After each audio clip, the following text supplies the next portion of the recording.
조직이 오전 10시 반에 기자회견을 하고 떴는데 이게 어제 저희가 이야기를 해드렸습니다만 여기에 뭐 고건, 손학규, 김만복 뭐 참여한다고 했는데 이 다 뻥이었습니다. 네. 아무도 참가를 안 하고요.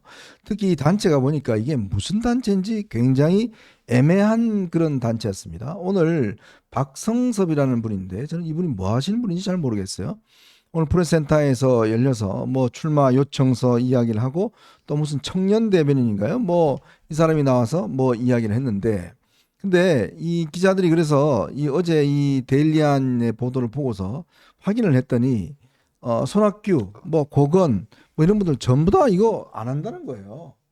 그러니까 결국 제가 볼 때는 이게 뭐 실체가 없는 주체가 없는 이런 것인가 보는데 우리 조 의원 보실 때는 한덕수 대행 어떤 선택을 할 것 같습니까? 네, 그 전에 제가 아까 말씀드렸던 빌 클린턴이 4명의 난장이가 7난장이구나. 그건 좀 제가 좀 더 수정하고요. 네. 어쨌든 그 빌 클린턴이 승리했다는 것은 상당히 시사한 바가 크다. 네. 이 말씀드리고요.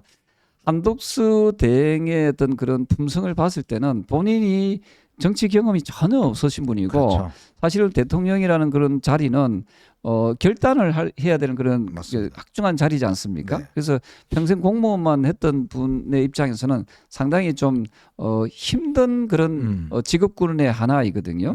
그리고 또 평생 그 공무원으로 재직하시면서 쌓은 명예가 있지 않겠습니까? 네. 근데 이 명예를 본인이 아마 고스란히 지키려고 노력하지 무리수를 두지 않을 것이다.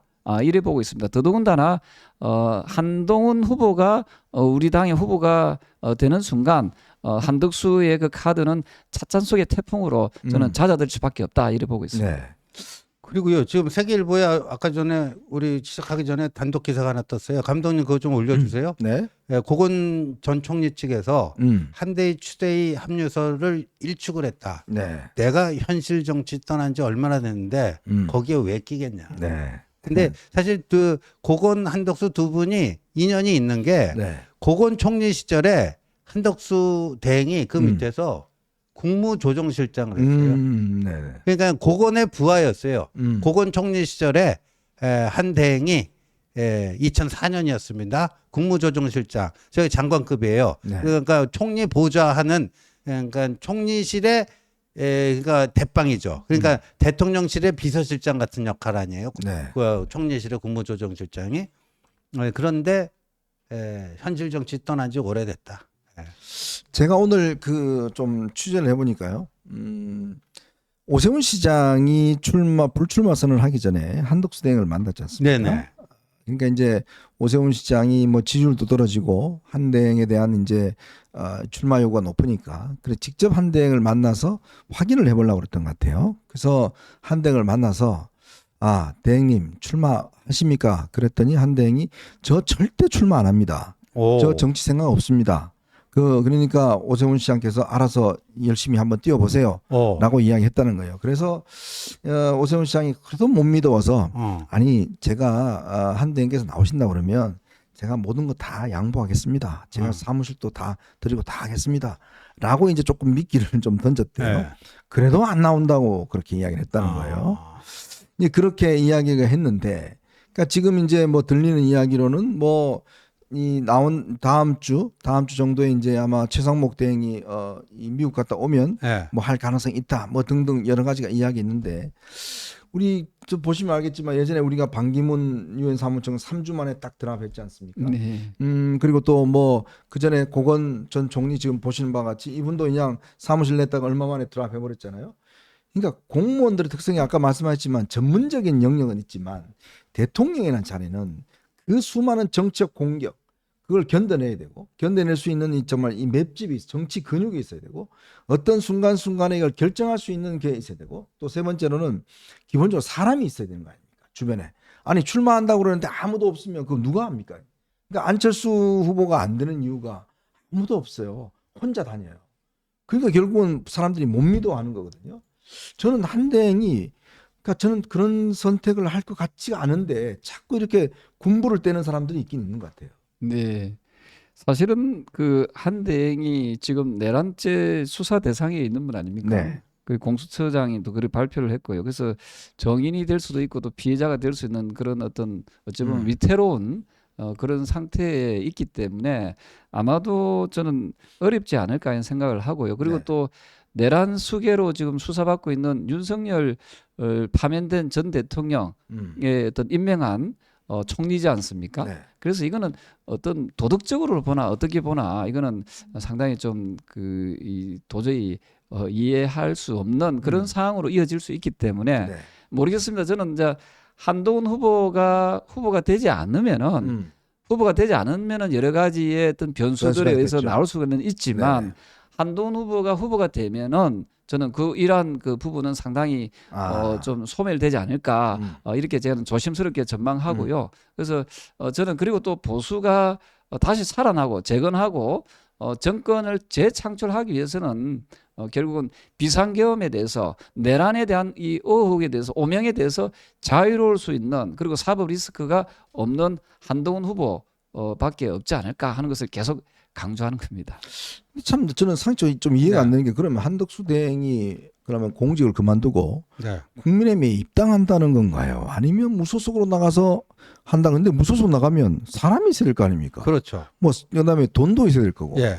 근데 그걸 어떻게 견뎌낼 수 있을까요? 만약에 그 무소속으로 나가야 되죠. 왜냐하면 국민의힘이 명색이라도 공당인데 공당에서 이런 정상적인 절차를 거쳐서 대통령 후보를 뽑았는데 네. 한덕수가 갑자기 입당을 해갖고 나랑 결승하자? 그 뭐 동네 축구도 그렇게 하네요. 동네 축구도 그렇게 안 하는데 요즘 동네 명색이- 축구죠. 요즘 엄청 세졌어요. 죄송합니다. 네, 동네 네. 축구 비하하시면 안 돼요. 제 동네 축구 비하 죄송합니다. 모든 동네 축구 종이 동호회 축구회원들이 여러분들께 얼마나 자존심 상하시겠어요. 예. 그러니까 이게 말이 안 되는 거죠. 음. 그러니까 요즘 특히 2030에 보면 저게 뭐야? 요즘 2030이 이게 과정의 그 절차의 공정성 이걸 네. 굉장히 중시하는데 2030에 보면 이거는 뭐 말도 안 되는 짓거리예요. 그 순간 그거는 이 당은 문 닫아야 된다고 봅니다. 저는. 네.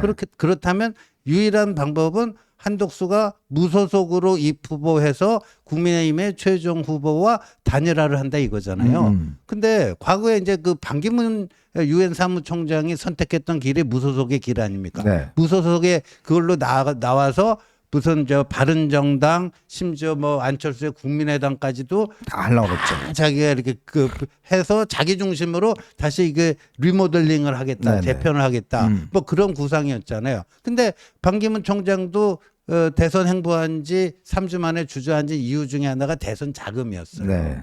대선 자금. 이게 너무 많이 들어가요. 그 당의 후보가 되면 당의 자금이 있잖아요. 네. 국고에서 나오는 정당 보조금도 있고요. 당이 또 걷어들이는 후원금도 있고요. 근데 무소속 후보는 오롯이 자기가 책임져야 돼요. 그러니까 한덕수 권한대행이 아마 뭐 처가가 뭐 꽤 부잣집이라고는 하는데 뭐 돈 많다고 다 쓰는 건 아니잖아요. 쓸 용기가 있어야 돼요. 안철수 의원 돈 쓰는 거 봤어요. 그러니까 돈 많다고 돈 쓰는 거 아닙니다. 예. 돈이 많지 않아도 누구 밥 잘 사주는 사람이 있는가 하면 돈 100배 많아도 안 사는 사람이 있는 건 똑같아요. 있잖아요, 저. 그러니까 그 현장님 빼고. 그래서 저는 한덕수 권한대행이 무소속으로는 못 나온다 이렇게 봅니다. 첫째, 이 안정적 공무원, 직업 공무원 생활 50년 한 분이 맨 땅에 헤딩하는 그런 결기가 있겠는가? 저는 없다고 보고요. 두 번째, 자기 돈 쓸 그 용기, 결심, 그거 쉽지 않습니다. 그래서 저는 못 나온다고 보는데, 근데 그냥 한동훈이 2차에서 그냥 딱 돼버리잖아요. 그러면 그 가능성이 거의 0%에 수렴할 거예요. 저는 제일 좀 황당한 게 이런 이 계획을 국민의힘 의원들이 추진해서 항상 보면 그렇잖아요. 뭔가 내부에 있는 사람을 좀 키우고 뭐 성장하려고 하는 게 아니라 늘 보면 밖으로 눈을 돌려서 야, 쟤들 꼬면 우리 한번 써먹겠다. 이런 발상. 지금도 그런 이야기 하고 돌아다니는 사람이 있습니다. 지금 그 한덕수 대행을 자꾸 그렇게 부추기는 분 보면 면면을 보면은 다 어찌 보면은 윤석열 전 대통령 파면된 윤석열 전 대통령을 옹호했던 자들이거든요. 맞아요. 그건 무슨 말이겠습니까? 결국 비상계엄을 옹호한 세력들 아닙니까? 이 비상계엄을 옹호한 세력들이 또 엉뚱한 짓을 하려고 하고 있습니다. 네. 사실은 말입니다. 윤석열 전 대통령을 그렇게 아끼고 목숨처럼 귀하게 느꼈다면은 어떤 한 명 정도는 정계 은퇴 선언을 했어야 되는 게 맞아요. 옳지 않습니까? 네, 맞아요. 그러니까 보면은 이 소위 말해서 친윤이라는 그 분들 일부가 보면은 그런 어떤 정치적 도의에 대한 책임성이 없다는 거지요. 그래서 어떻게든 자기들은 자신들의 권력을 계속 유지해 나가기 위해 그 사익을 추구하기 위해서 그런 아주 형편없는 그런 모습들을 보이고 있는데요. 이것은 일반적인 그 국민들 시각에서 봤을 때는 정말 그 어리석기 짝이 없다고 생각하고 네. 정말 부도덕하다라고 그 비판받아 마땅할 수밖에 없는 그런 상황으로 이어지고요. 거기에 한덕수 대행이 저는 쉽게 움직이지는 않을 것이고 또 그런들 또 저는 그 꿈은 이룰 수 없을 거라고 생각하고요. 혹시나 이런 생각들을 하는 분들이 있어요. 한덕수라는 분을 내세워 난 이후에 당에 당권을 지려고 하는 세력들이 있다. 이런 얘기들 많이 흘러나오거든요. 이분들은 뭡니까? 결국은 제밥에만 관심을 가지는 분. 그렇죠. 예, 정권 창출에 대해서는 일도 고민하지 않고 오로지 자기들의 이익을 계속해서 유지해 나가겠다는 이분들이 과연 우리 진정한 보수주의자라고 할 수 있을지에 대해서 저는 좀 말씀드리고 싶고요. 그래서 저는 다시 한번 더 보수를 사랑하고 아끼는 우리 많은 국민들, 당원들께서는 이번 2차 경선에서 한동훈 후보를 통해서 다시 한번 더 국민들께 희망과 기대를 줄 수 있는 그런 뜻깊은 그런 대회로 이어지길 바랍니다. 우리 조 의원님은 저 대통령 관저나 안가 가서 뭐 저녁이나 술 드셔본 적이 있어요? 저는 대통령 간저가 사실은 텔레비에 나왔을 때 어디에 있는지 알았지 간저가 어디 있는지를 사실 제가 몰랐거든요. 네. 아니 참 그 관저나 뭐 안가 뻔질하게 다니면서 술 먹고 뭐 또 이 하던 분들은 지금 뭐 하는지 모르겠어요. 네, 그분들은 사실은 무겁게 저는 책임감을 느껴야 되고 네. 그리고 또 탄핵이 안 되고 기각될 것이라고 헌재 앞에서 좀 강력하게 했던 분들, 네, 맞아요. 정강훈 그 목사분한테 또 머리 숙이면서 그렇게 했던 그것도 분들은 90도로. 저는 뭐 사실은 정말 무거운 책임감을 가지고 정말 국민들께 좀 용서를 구해야 되지 않을까 저는 생각을 합니다. 당에 육선 의원이 계시면 네. 제가 대통령이라고 그러면 네. 그 경험이나 이런 것들을 자주 듣고 네. 또 할 텐데 참 지금 생각해 보면 참 와서 그냥 아이고 대통령 잘하십니다. 지금 이대로 쭉 하십시오. 뭐 이런 사람들 그냥 폭탄주 돌리고 이런 분들만 맨날 불러서 밥 먹고 하다 보니까 결국 쓴소리는 듣기 싫어하니까 말이죠. 참 조경태 의원님은 제가 존경하는 게 굉장히 어떤 정책으로 불리할 수도 있습니다. 불리한 상황에서도 늘 본인의 어떤 쓴소리를 많이 하시는 거 보면 그 정치인들 쉽지 않습니다, 여러분. 그 저희 당에 4선 이상 뭐해서 이제 중진회의라는 게 종종 있죠. 그 중진 의원 회의가 있습니다. 근데 뭐 몇 명이 되죠? 지금 조 의원님? 그한 2, 30명 됩니까? 네, 4선, 5선 하면 한 20명 정도. 20명. 그 4선, 5선, 6선 뭐 이렇게 되는데 거기서 1대 19로 그러니까 그 얘기 들어보니까 너무 외로우신 것 같더라고. 예, 그러니까 그래도 그 4선 이상 이렇게 하다 보면 그래도 보는 눈이 있어갖고 이게 뭐 비상계엄이라는 게 이게 최소한 어떤 그 판단이 있어야 될 거 아닙니까? 근데 그런 모양입니다. 이게 이제 이 당의 현실입니다.